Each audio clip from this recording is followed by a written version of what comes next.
Olá pessoal, tudo bem? Eu sou o George Oliveira e eu tô aqui com mais um vídeo nessa área de cosmovisão, tá? Pra gente refletir um pouquinho sobre isso. E esse tema é uma ilustração que ela é do Bob Moffat, do Ministério Harvest Foundation, e ele foi um dos fundadores de um ministério que eu faço parte, chama DNA, Disciple Nations Alliance, que é a Aliança dos Discipuladores de Nações. E eu queria compartilhar com vocês agora essa ilustração, que é a igreja como uma janela, tá? E por que a igreja como uma janela? A gente no vídeo anterior estava falando sobre o modelo de Jesus, estava falando de como Jesus cresceu. Se você não viu esse vídeo, você pode ver aqui no canal, o título é O Modelo de Jesus, tá? E a gente viu que baseado em Lucas 2,52, Jesus crescia de várias formas, em graça e sabedoria, estatura e graça diante de Deus e diante dos homens. E a gente relacionou isso aí como as 4 áreas, tá? E a gente vai falar um pouquinho delas hoje. Então, o texto que eu queria trazer é falando da realidade do homem, né? Pois tendo conhecido a Deus, não o glorificaram como Deus, nem lhe deram graças, antes seus raciocínios se tornaram fúteis, e seus corações insensatos obscureceram. Então, os homens, por causa do pecado, não, não glorificaram Deus como Deus. E eles escolheram o caminho do pecado, se alegraram em pecados. Isso fala da realidade da depravação humana. O homem está caído diante de Deus e separado. E é nesse lugar que nós estamos. O homem está quebrado. Ele está sem chance de ter nenhum acesso a Deus. Então, as intenções de Deus para o tempo presente é que o homem o obedeça, que o homem o sirva, que o homem se submeta a ele. Para que quanto mais nós obedecemos, mais nós entendemos a demonstração do amor de Deus. Só que o problema é que o homem não consegue sozinho. Não consegue por ele mesmo. Então seria muito fácil se as pessoas ouvissem e dissessem: eu entendi, eu quero servir agora e pronto. Mas não é assim. Eles estão presos. Então não tem como o homem decidir por si só chegar-se diante de Deus se ele não o chamou. Biblicamente falando, Jesus disse: o meu pai que deu eu envio ao meu pai aquele que enviou a mim, né? Eu estou errando agora o texto especificamente, mas aqueles que foram chamados de acordo com o seu propósito, predestinados em Deus, Efésios 2, raça eleita, geração eleita, povo escolhido de Deus. Então nós temos vários textos que não tem como o homem se chegar. Então é o termo de ser alcançado por Cristo mesmo. Então como deveria ser o homem lá, né, caído, vendo as intenções de Deus e alcançando as intenções de Deus para o presente em obediência e para o futuro a salvação e vida eterna. Só que o homem não consegue. A realidade do pecado cria um muro e ele não consegue ver, e ele não consegue ter acesso a essa realidade. Então, o que é que acontece? Por causa do homem caído, com esse muro do pecado, ele não consegue ver a Deus. Jesus veio ao mundo, né? Morreu em nosso lugar, e ele enviou a igreja, enviou o seu povo para uma missão. Porque aquelas pessoas que Jesus escolheu, ele quis que elas ficassem aqui. Em João 17, ele diz: não rogo que os tires do mundo. Ele nos afirma isso. Então, o texto é claro que nós temos uma missão aqui. Quando a gente lê Mateus 28, fala da nossa missão aqui na terra também. Então essa é a realidade.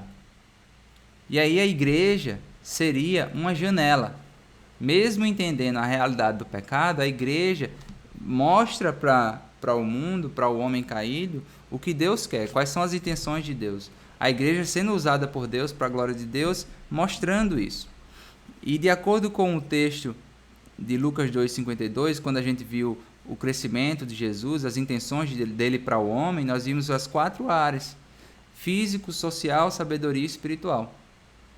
E aí essa relação que a gente mostra as intenções de Deus para o mundo através das 4 áreas. em todas as 4 áreas. Só que o que foi que aconteceu? A igreja trouxe uma redução dessas 4 áreas. E ela começa agora a somente mostrar para o mundo as intenções de Deus na área espiritual. E é onde entra a questão do gnosticismo evangélico, que a gente falou no vídeo sobre o poder da cosmovisão cristã. O gnosticismo evangélico traz que algumas coisas são mais sagradas do que outras.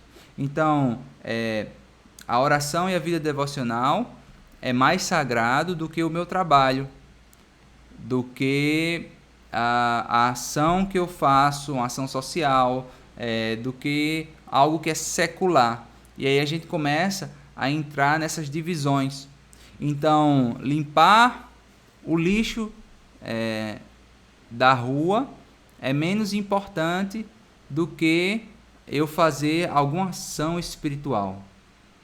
Então, eu começo a colocar no padrão assim de que existem somente as coisas espirituais. E aí a igreja, de certa forma, começa uma pregação do evangelho onde tem o prédio em chamas, ou seja, eu só vou alcançar as pessoas com um evangelho que salva almas do inferno e que a vida aqui ela não tem significado nem sentido nenhum, a não ser do que salvar outras pessoas para tirar essas pessoas desse prédio em chamas, né? Então eles têm que somente isso, somente essa proclamação para tirar as pessoas do inferno e pronto, como se aqui não tivesse propósito nenhum. Só que Deus e Cristo e a palavra de Deus nos dá significado e propósito aqui na Terra, para viver um evangelho que alcança toda a vida do homem, a plenitude do evangelho. Então a proclamação do evangelho é fundamental, porque sem a proclamação do evangelho as pessoas não são alcançadas e não são transformadas. Só que não para aí. A gente tem que ensinar a igreja, discipular a igreja no evangelho, que ele é completo. Eu conversei já com alguns adolescentes e eles me diziam, eu quero ser um médico para poder ter dinheiro para investir em missões. Por quê? Para ele, o objetivo final da sua vida era investir em dinheiro para que as igrejas locais plantassem mais igrejas, porque essa era a missão da igreja. E a igreja de Cristo, ela tem uma missão maior. Vão por todas as nações, batizando em nome do Pai, do Filho e do Espírito Santo, ensinando-os a guardar tudo que eu vos ordenei. Enquanto vocês vão pregando, e vocês vão batizando, e vocês vão ensinando a guardar tudo. E a gente sai da grande comissão para uma grande omissão, ou para uma comissão grega, uma comissão de que existe somente os mais espirituais do que os outros. E aí leva a gente a ter uma dependência do pastor, que tem que ter o pastor para orar por mim, que tem que ter a irmãzinha de não sei de onde, que ela é ungida, ela tem acesso a Deus. Gente, pastores e líderes são bênçãos de Deus, tem um santo trabalho, a gente não está desmerecendo de jeito nenhum.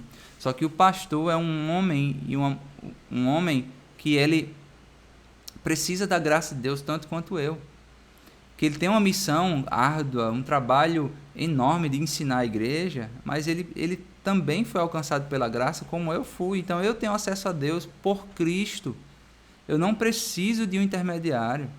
Então a igreja precisa entender o seu sacerdócio, a sua função de mordomo do Senhor, a sua função de sacerdote, de embaixador, e agir nas intenções de Deus em todas as áreas, não somente na espiritual. Tá? Então, quando a gente faz um projeto de lei com o fim da corrupção, isso é tão espiritual quanto outros trabalhos também.